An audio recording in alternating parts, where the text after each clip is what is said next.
I've trained horses and riders my whole life. I understand the frustrations that go into trying to quantify what a little bit means, or touch this, or move that, or, you know, you gotta relax, and, you know, I understand that. So that's why I'm so passionate about trying to find things that we can use, you know, that will help us get the job done.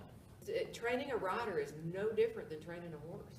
What we're talking about is we're trying to really define the perfect horse and rider combination. So different things, you would approach each stage of putting your team together differently.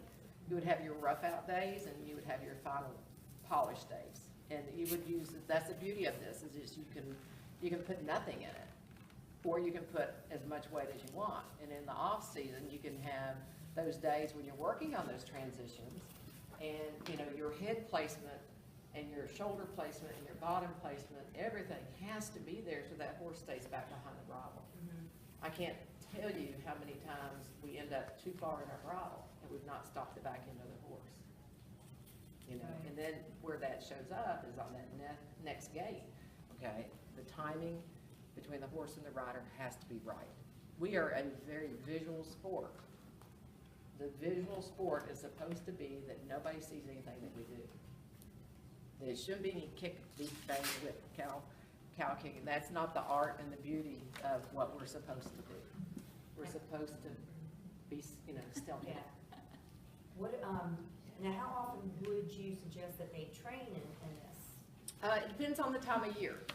You know, for me, in my experience, for the time of year when you're in the winter months and you're developing that extra strength and conditioning piece, I'd use it quite regularly, and I would do interval Like say you've got training.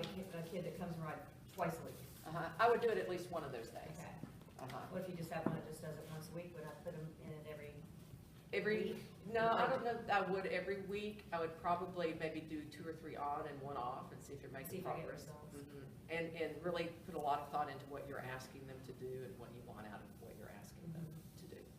Okay, so for this is the arm wrist one, and you know, most of a good portion of our amateur riders,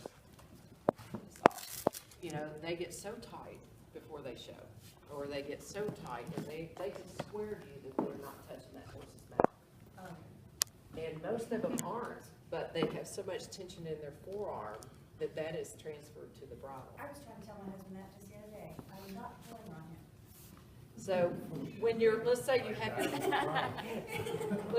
your lesson horse, you know, and you want to work on that, weight, this can go up to 4 pounds, and I'm telling you, 4 pounds riding for 20, 30 minutes on your arms, you try to hold against it, you'll let go. Where does it burn, up here? Well, you'll feel it here against your forearm, okay? And I think this is just at 1.5 pounds right now, okay? So like tense your forearm, like a lot of people would. Feel it pushing against you, you'll give it up.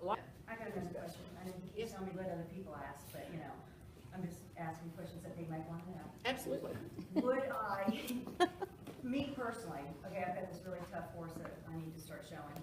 Should I use this stuff on a lesson horse first before I get on him because he's really tough? I would, but every single piece of this is transferable to your show horse. Right, so, but I mean, So get I used would. to it first and then Yes, go. and we've used it for that day in and day out practice, and we've gone to, you know, like I carry it to the national finals, and let's say you've got a rider that's a little tight in that left shoulder, and they're just starting to lead with that left shoulder, we'll get that practice horse if we can take one, put the gear on them, weight them down a little bit, get them to relax, they'll go back in the next day and they're a lot more fluid.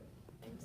So is the effect of wearing the gear at that, while you're riding or whatever, supposedly to put you in the right position, correct? Yes, you're developing muscle memory.